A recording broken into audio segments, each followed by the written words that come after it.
성도에서 교회로 자라가라 라는 제목으로 말씀을 나눕니다. 제가 통영에 내려와서요, 지내다가 처음으로 미수동 바로 앞에 있는 사우나를 간 적이 있어요. 이용하실지 모르겠습니다.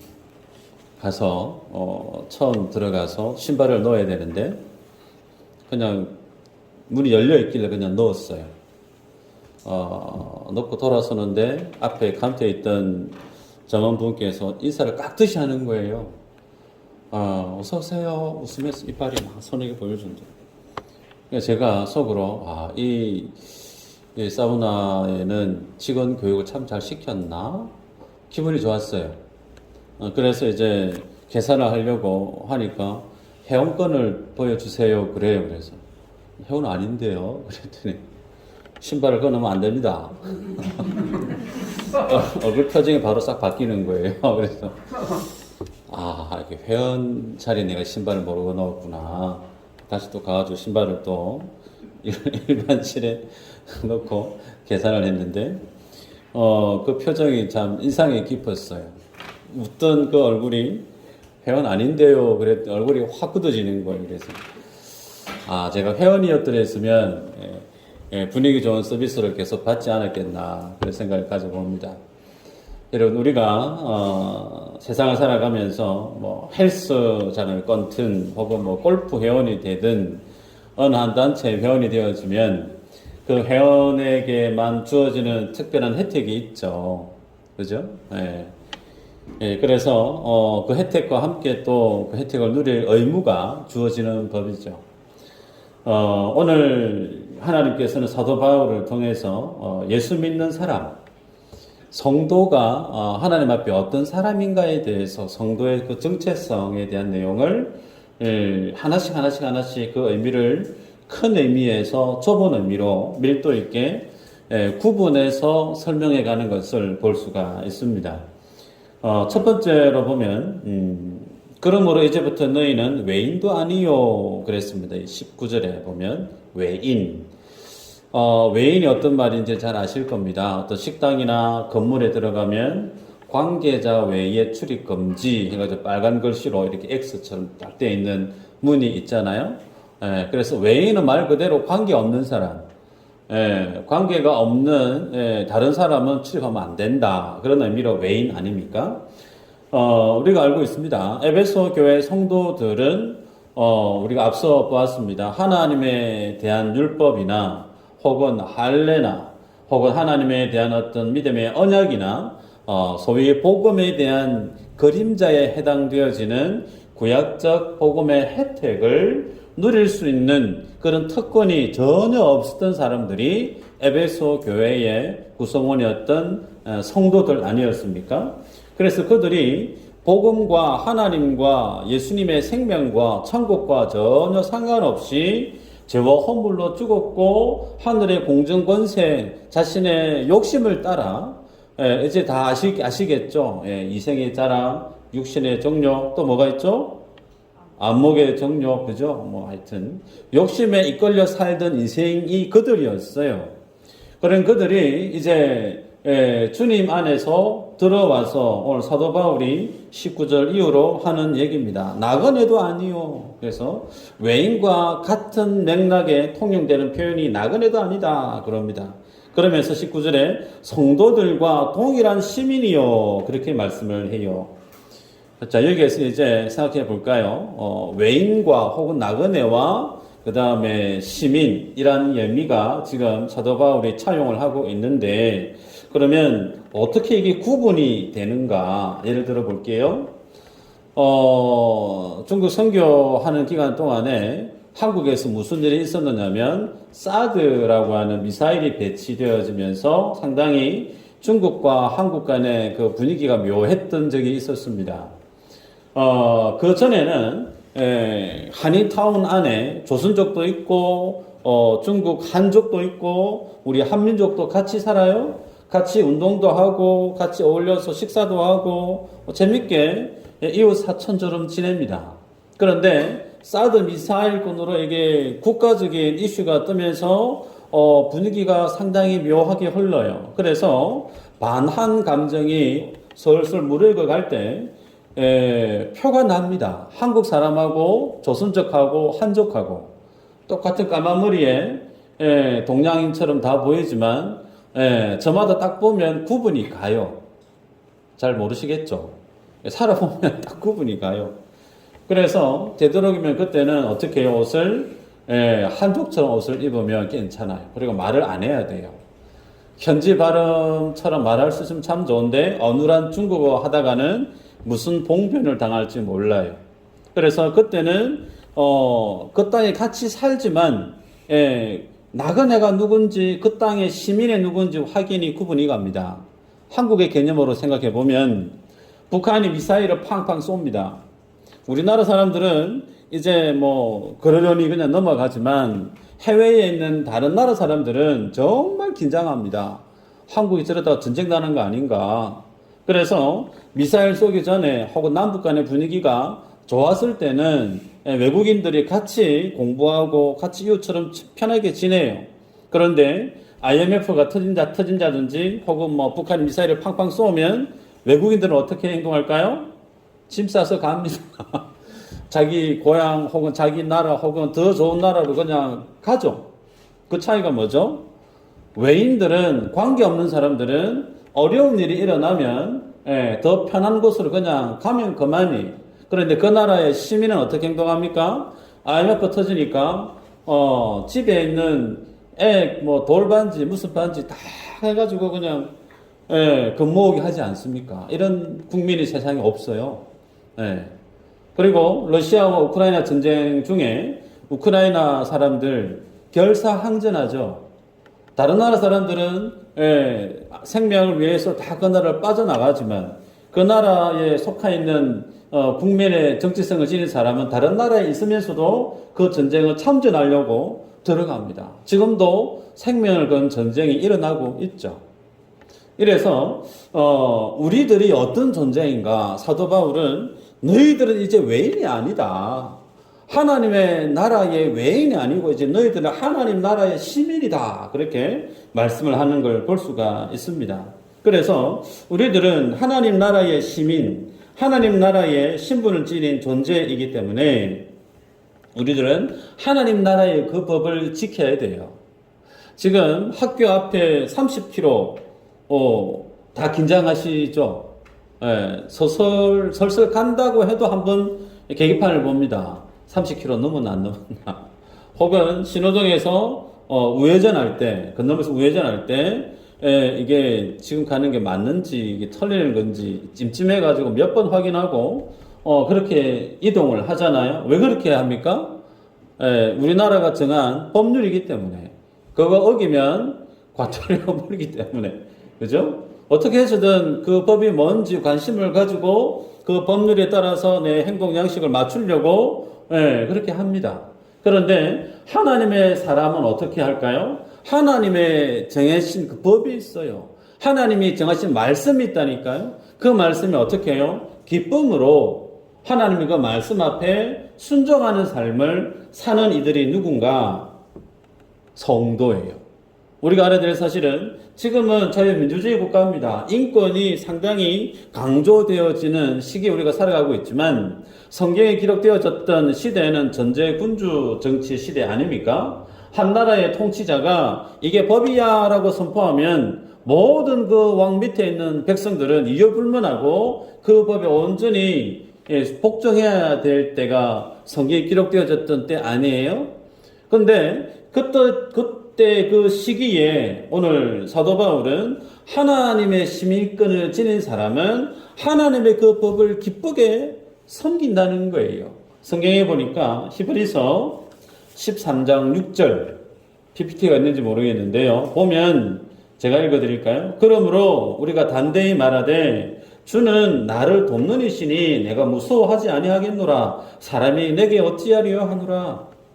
주는 나를 돕는 이시니 내가 무서워하지 않겠다. 왜 하나님 우리를 도울까요? 내가 하나님의 법을 지키는 하나님의 시민, 하나님의 백성이기 때문에 하나님이 정하신 율례 안에서 기쁨으로 순응하는 그 주의 자녀들, 주의 백성들에 대해서 하나님은 영원토록 그의 하나님으로, 그의 주인으로 그 삶을 지켜가시죠. 심지어 예수님은 땅 끝까지 이르러 성인이 되라. 그러신 중에 하신 말씀이 뭐냐면, 내가 세상 끝날까지 내가 너희와 항상 뭐 한다고요? 함께 하리라. 항상 함께 하리라. 여러분, 그래서 하나님의 사람은 내가 하나님의 시민이라는 사실을 믿어지면 자부심을 가지셔도 좋습니다. 베드로 사도는 베드로전서 2장 10절 이렇게 얘기합니다. 너희가 전에는 백성이 아니더니 이제는 하나님의 백성이요, 전에는 긍휼을 얻지 못하였더니 이제는 긍휼을 얻은 자니라. 긍휼을 얻을 자가 아니고 이미 얻었다는 거예요. 그래서 하나님 안에서 어깨 쫙 펴시고 내가 하나님의 사람이다, 내가 하나님의 천국 시민이라는 사실을 자랑하셔도 좋습니다. 성도가 세상을 살아갈 때 겸손하게 살아야 되는 것은 물론 맞지만 그 겸손이 비굴하게 사는 것을 뜻하지는 않죠. 내 안에 하나님의 나라의 주권이 내 속에 살아있음을 인정하는 사람은 세상을 당당하게 멋있게 살아갑니다. 그리고 오늘 사도 바울은 예수 믿는 성도가 하나님 나라의 시민권을 지닌 존재다라고 언지를 합니다. 그 다음에 하시는 표현이 19절에 보니까 하나님의 권속이다라는 표현을 쓰고 있습니다. 하나님의 권속. 저도 종종 권속이라는 표현을 쓰는데요. 이 권속이라고 하는 표현은 혈연 관계에 있는 가족들을 표현할 때 쓰는 말 아닙니까? 아버지나 어머니나 의해서 한 가족으로 구성되어져 있는 관계를 권속이라고 성경은 표현을 하죠. 때문에 한 나라의 시민으로서의 공동체성을 지녔던 하나님 나라의 백성의 개념 안에서 이제 조금 카테고리를 좁힙니다. 식구라는 거예요. 하나님 안에서 우리는 같은 식구다라고, 권속이다라고 얘기를 합니다. 그래서 식구는 생명으로 연합되어져 있는 공동체죠. 보다 사무적이거나 객관적인 관계가 아니고 아주 각자의 삶이 밀도 있게 긴밀히 연관되어져 있는 그런 관계성을 지닌 존재가 교회 안에 있는 성도가 속해 있는 교회라고 사도 바울이 설명을 합니다. 여러분, 요즘 자녀들이 장성을 해서 대학을 가고 혹은 직장을 따라 멀리 갔다가 아들, 딸 얼굴 한번 보는 게 참 어려워요. 특히 통영은 너무 밑에 있다 보니까 식구들, 자녀들이 서울이나 저기 경기도권에 멀리 가 있을 때 얼굴 한번 보려고 하면 설날이 기다리시는 거죠. 그 설날 되면 보고 싶은 손주, 손녀, 며느리, 아들, 딸들 좀 볼 수 있는가 싶어서. 그리고 오면 즐거운 시간을 가지죠. 그리고 올라갈 때 그냥 빈손으로 보내는 법이 없어요. 바리바리 싸웁니다. 이거는 김치야, 이거는 간장이야, 이거는 된장이야, 요거는 메르치야, 뭐 이렇게 해가지고 바리바리 싸웁니다. 그러면서 그걸 더 주고 싶어서 저도 내 걸 퍼주는데도 아깝지가 않아요. 아까우신 분 계세요? 아깝지가 않잖아요. 저도 더 주고 싶고, 그리고 난 다음에 떠나가는데, 그래, 잘 가라 하고 문 닫고 그냥, 그럽니까? 그러지 않습니다. 우리 아버지, 어머니들은, 차 타고 사라질 동안 멀리 서서 손을 흔들어요. 제 어머니는 제가 학교 다닐 때 제가 탔던 배가 코너를 돌아서 사라질 동안, 한 15분, 20분 동안 선착장에서 저를 바라보고 있더라고요. 그 모습 바라보고서 눈물이 찡 나요. 아버지, 어머니의 마음이 그와 같다는 말입니다. 자, 그렇다면 그 동일한 그것이 가족의 마음이라고 하면 그 마음을 그대로 어디에 적용시킬 수가 있을까요? 하나님의 권속이라며요. 하나님의 가족이라며요. 그래서 우리들이 믿음의 가족들을 볼 때 보고 나면 또 보고 싶은 마음이 일어나야 되는 게 정상이에요. 못 봤을 때는 보고 싶은 마음이 일어나는 것이 정상이고요. 내 안에 뭔가 좋은 게 있으면 이거 좀 나눠주고 싶다. 주고 싶어서 마음이 막 불타올라야 돼요. 그리고 만났다가 헤어지는데 헤어지는 게 아쉬워서 미련이 남고 또 보고 싶고 또 보고 싶고 그런 마음이 어디에서 있어야 될까요? 교회 안에. 특별히 많은 교회 중에 미수 제일 교회라고 하는 그런 교회가 이런 마음이 넘치는 교회가 되면 얼마나 좋을까? 그게 뭐라고요? 교회라는 겁니다. 그래서 제가 지난주에 어느 구역을 섬겼어요. 구역 모임 때 예배를 섬겼는데 권사님과 집사님이 계셨는데 어찌나 반갑게 맞아주시는지요. 첫 만날 때도 너무 행복했습니다. 그리고 시간을 다 마치고 이제 헤어지고 가야 되는데 대문 앞에서 잘 가세요 선언 들어도 괜찮습니다. 그런데 큰 길을 따라와요. 차가 파킹되어 있는 큰 길을 건너서 차 타서 가는 데까지 따라오세요. 그리고 차를 이제 콘도로 돌아서 나가려고 하는데 그 길 어기까지 서서 배웅을 하고 계시는 거예요. 제가 그 모습을 보고 얼마나 마음이 감사가 됐는지 몰라요. 제가 뭐 잘생겨서 그렇지는 않을 거고. 권사님, 살살 웃어요. 목사이기 때문에 그렇겠죠. 목사이기 때문에. 그 목회자를 존중하는 마음이 묻어나요. 목회자를 사랑하는 마음이 묻어나요. 그 모습을 보고 나니까 제가 얼마나 행복하든지요. 여러분, 우리들이 이래야 됩니다. 우리 교회가 가장 성경적인 교회, 늘 수요일 예배 기도할 때마다 목에 핏대를 세우면서 제가 외치고 기도하는 게 가장 성경적인 교회, 가장 복음적인 교회. 그 가장 복음적이고 성경적인 교회 안에 회복되어야 될 가장 영적인 가치가 있다면 뭘까요? 가족 같은 교회입니다. 가족 같은 교회. 양 목사가 보고 싶어야 돼요. 저는 여러분들 보고 싶은데 뭐 보든가 말든가 오면 오고 가면 가고 그러면 안 된다는 거예요. 교회 올 때 장로님이 너무 보고 싶고 아멘이 안 나오네. 권사님이 너무 보고 싶고 집사님 너무 보고 싶고 찬양 인도하시는 찬양 섬기시는 분들 보면 너무 은혜가 돼가지고 눈만 봐도 막 은혜가 되고 그런 모습이 가족 같은 교회예요. 그런 모습이 성경적인 교회입니다.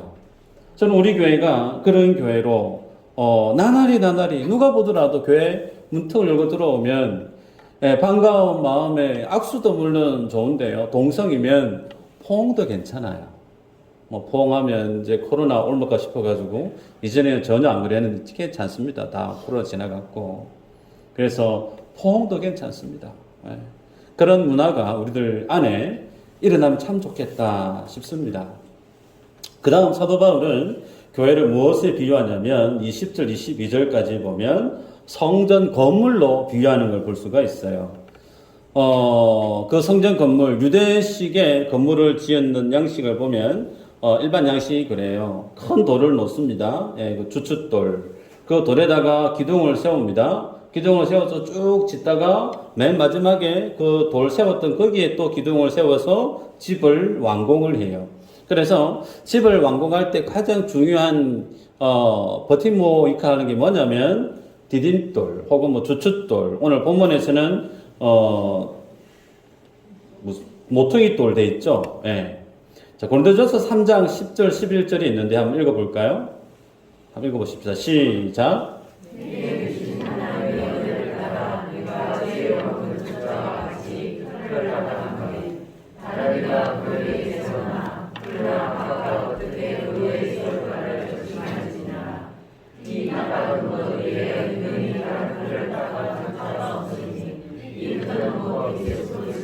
아멘. 이 터는 곧 그리스도 예수니라. 예수님이 교회를 세우신 장본인이신데 이 교회라고 하는 이 조직은 예수 그리스도께서 만드신 그 터 위에 세워져야 된다는 거예요.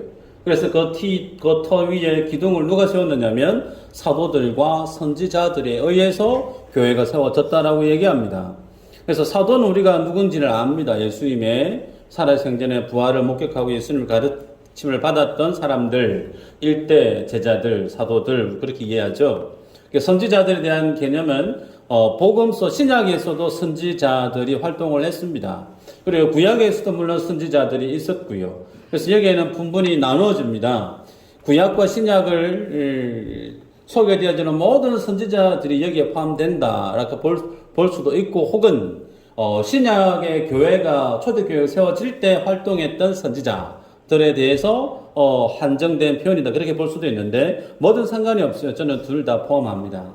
중요한 것은 이 교회를 세울 때 그 교회를 건물에, 예수님이 거하시는 성전이라고 하는 건물로 비유해서 사도 바울이 소개를 했다는 거예요. 예를 들면 건물을 우리가 지금 예배당을 새롭게 짓고 있지만 건물을 지었다 생각해 보십시다. 그러면 거기에 들어가는 게 종류가 많습니다. 자, 문을 달아야 되는데 다 지었어요. 예, 창문을 달아야 되는데 유리가 없어요. 유리라고 하는 성도가 없으면 그 건물은 준공검사가 안 나요. 다 지었는데 문이라고 하는 성도가 가고 없어요. 어디 없어. 그럼 그 건물이 교회 건물로서의 기능을 감당할 수가 없습니다. 다 지었는데 벽돌 몇 장이 밑에 없어요. 그럼 그 건물이 건강할 수 있을까요? 어린애들이 블록을 쌓아서 젠가라고 그럽니까? 하나씩 뺍니다. 빼가지고 위에 또 쌓는 게임을 하지 않습니까? 나중에 밑에 걸 다 빼고 나면 어떻게 되죠? 그냥 와르르 무너집니다. 교회라고 하는 것이 뭐냐면 벽돌도 있고 기둥도 있고 혹은 유리도 있고 문도 있고 기와장도 있고 많아요. 그 모든 것들이 뭐라는 거죠? 성도라는 거예요. 그래서 건물의 의미는 가장 첫 번째, 가장 중요한 의미가 연합이라고 하는 의미입니다. 어느 것 하나 건물 안에 연합되어 있지 않은 것이 하나도 없어요. 그 연합에서 빠져나가 버리면 그 건물은 불량, 언제 무너져도 이상할 것 없는 그런 효용의 가치가 뚝 떨어져 버리는 그냥 건물이 지나지 않죠. 근데 하나님의 교회, 하나님의 성전은 모든 사람들이 각자가 하나님 앞에 주어져 있는 부르심이 있다는 거예요. 그래서 교회 안에서 성도가 신앙생활을 할 때 한 개인으로서 존립할 수 있느냐? 없다는 겁니다. 하나님은 전에도 말씀을 드렸어요. 미수제일교회라고 하는 교회 전체를 불렀다는 거예요. 그 안에 장로님만, 권사님만, 집사님 몇 분만 불렀다는 게 아니고 여기에 출석하는 모든 성도들을 하나의 하나님의 생명체로 불렀다는 거예요.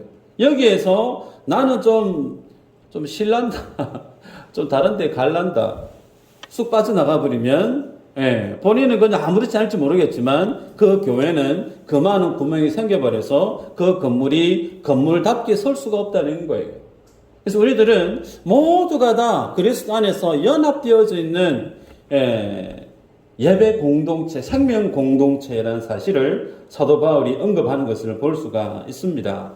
그러기에 여러분, 우리가 신앙생활 할 때 조용하게 신앙생활 하려고 하는 그런 생각들을 지닌 분들이 계세요. 너무 교회 안에 발을 깊숙이 들여놓으면 내 비밀 혹은 내가 좀 부끄러운 지난 과거 너무 다 알면 좀 부담이 되고, 그래서 적당히 거리를 두고 무리 속에, 군중 속에서 살아가는 신앙생활 하려고 하는 분들이 간혹 교회 안에 있습니다. 혹 우리 교회 안에서도 그런 분이 있을지 모르겠습니다. 그런데 그런 사람들이 모여있는 그 교회가 성경이 말씀하는 성경적인 교회인가라고 물으면 아니에요. 교회는 연합입니다. 온전히 하나 되어져 있는 연합이에요. 그래서 그 안에는 모든 것이 속속들이 다 알아도 괜찮습니다. 여러분, 교회 안에 믿음의 식구들 안에 정말 다른 사람들이 보면 들으면 어떻게 사람 저럴 수가 있노? 정말 부끄러움에 대해서, 잘못된 행위에 대해서 입방아 찌울 수 있습니다. 사람은 완전하지 않기 때문에. 그런데 그런 다른 사람에 의해서 내 치부가 드러나고 내 잘못이 드러나는 것이 너무나 부담돼서 다른 교회에 가려합니다. 그런 분들이 있어요, 교회 안에. 여러분, 그게 다른 교회 가면 안 그럴까요? 그럼 그분은 성경이 말씀하는 교회에 교회다운 교회로 살아갈 수가 없습니다. 교회는 식구예요. 식구라며요. 아버지, 엄마, 형제, 누나, 동생 뭐 식구라며요. 식구 안에서 아프고 힘들고 좀 부끄러운 거 그거 씹어가지고 다른 사람에게 상처 주고 그런 공간이 아닙니다. 같이 아파야 될 내용이죠. 맞나요? 아무개 집사 집에 그런 일이 있었단다. 어찌 그럴 수가 있노?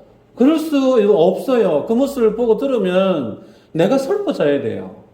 내가 마음이 아파야 되고 그 모습을 두고 얼마나 그 사람이 힘들었을까 채근한 마음이 들고 위로해주고 싶고 그래야 되는데 상처받고 쓰러져 있는 사람이 가가지고 소금 뿌리는 그런 분들이 교회 안에 있으면 그 교회는 성경적인 교회하고는 거리가 멀더라는 거예요. 여러분 때문에 교회 안에는 가족 같은 교회 안에는 모두가 연합되어져 있더라. 사실 기억하십시다.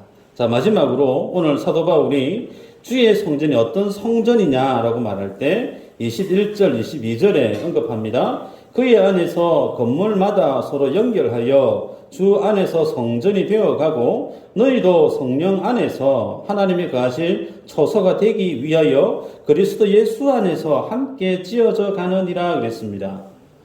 지어져 가느니라 그랬어요. 완전히 다 지어졌다가 아니고 뭐 한다는 거예요? 계속 공사 중이라는 겁니다. 지어져 가느니라. 여러분, 교회가 건물이라고 그랬습니다. 건물을 짓고 있는데 네모 반듯한 벽돌이 필요해요. 예를 들어서 근데 그 벽돌을 취해서 넣으려고 하니까 막 울퉁불퉁한 게 많아요. 각지고 못하고 만드럽지 못하고 막 거칠고 그럼 어떻게 해야 되죠? 갈아야죠. 그라인딩 작업을 하든지 어떻게 뭐 하든지 깎아내든지 그 틈새에 들어갈 수 있는 벽돌이 되게끔 갈고 닦아야 되겠죠. 그래서 예를 들면 나는 울퉁불퉁하고 내하고 좀 안 맞다. 내 성향하고 좀 여기 교회는 안 맞다. 내가 다른 데 가야 되겠다. 그렇게 해서 다른 교회를 찾아가시는 분들도 많죠. 그분들은 어떤 신앙생활을 하게 되냐면 평생 본인에게 맞는 교회를 찾아다니는 메뚜기 신앙으로 전락하고 맙니다. 내 교회가 없는 참 불행한 신앙생활을 살다가 가시는 분이 돼요. 성경은 그렇지 않습니다. 성경은 교회라고 하는 하나님이 만드신 건물, 성전이라고 하는 그 유기체 안에서 내가 어떻게 돼야 되죠? 거기에 맞도록 깎여져 가야 되는 거예요. 그 깎여져 가는 그 모습이 우리들 안에 드러납니다. 조금만 가까이 가면 그 사람의 단점들이 눈앞에 확연히 드러나요. 예를 들면 저 사람 다른 건 다 좋은데 성격이 와저리 급하노. 다른 거는 좋은데 와저리 다른 사람보다 개인주의적인 성이 저렇게 강하지? 말은 또 왜 저렇게 거칠게 하지? 다른 것은 다 좋은데 다른 사람을 배려하는 마음이 1도 없네. 여러분 이 모습 우리 모두에게 다 있는 거 아니에요? 이 모습을 어디에서 발견하냐면 소그룹 안에서, 사랑방 안에서, 구역 모임 안에서, 혹은 몸담고 있는 찬양팀이든 뭐 교육부서든 그런 작은 기관 안에서 부딪히다 보면 내 속에 모난 부분이 확연히 드러납니다. 내 속에 깎여있지 않는 거친 모습들이 그것 때문에 다른 사람이 좌충우돌 갈등이 일어요. 여러분 살아있는 교회는 지어져 가느니라 그랬습니다. 갈등이 없는 교회가 없어요. 그건 주님의 나라에 가면 있습니다. 근데 이 지상의 교회 안에는 갈등 없는 교회는 없습니다. 있으면 좀 알려주세요. 없어요. 그럼 뭐 해야 되죠? 그 하나님의 교회 안에서 지어져 가기 위해서 자기 자신을 갈고 닦아야 되는 거예요. 그래서 급했던 성격은 주님 앞에 자기 자신을 내려놓고 기도해야 되는 거죠. 저급한 표현을 했던 내 거친 말투가 다른 사람에게 거치는 말이 되었다라고 하면 고상한 말을 하기 위해서, 인격적인 표현을 하기 위해서 책을 보든지 뭐 어떤 다른 방법을 동원해서 자기 자신을 돌아볼 수 있는 그런 모습이 자기 성찰, 자기 성숙이 계속해서 일어나야 되는 것이 교회라는 거예요. 나 안 바뀐다. 나 원래 이런 사람이니까 너희들 알아서 해라. 여러분 그런 데는 없습니다. 그 생각은 하나님 앞에 나는 성숙 성장하기를 포기한 사람이에요. 안 돼요.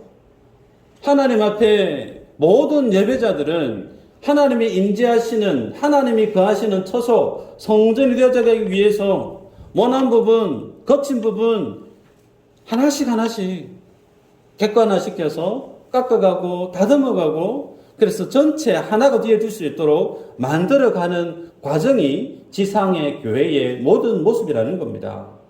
그래서 혹여나 우리 교회 안에 갈등이 있다. 잘못된 걸까요? 잘못된 거 아니에요.